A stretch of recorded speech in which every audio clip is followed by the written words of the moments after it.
Live from the world's capital markets, here are the latest financial headlines brought to you by News Factory. Hello and welcome to Wednesday's financial news. Stay with us for more market headlines.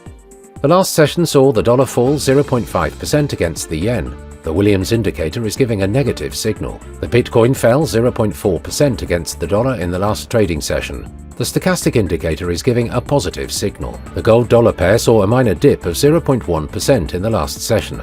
According to the stochastic indicator, we are in an oversold market. The oil-dollar pair exploded 1% in the last session. According to the stochastic RSI, we are in an oversold market. Coming up, the choices from our chief analyst for today.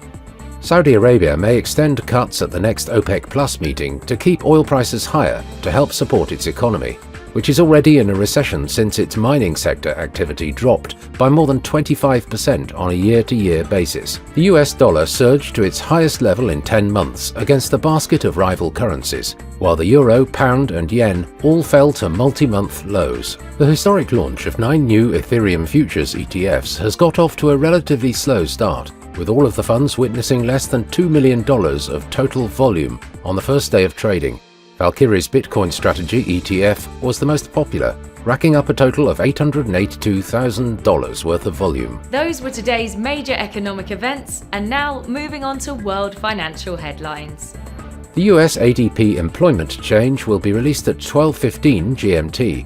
The US ISM Services PMI at 1400 hours GMT.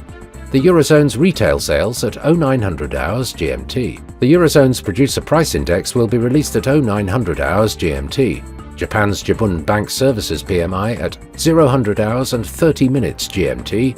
Japan's Foreign Bond Investment at 2350 GMT. We hope that you've enjoyed Wednesday's market outlook. On behalf of all of us here, we wish you a productive trading day. Be sure to join us tomorrow morning for the latest news and events from the financial markets.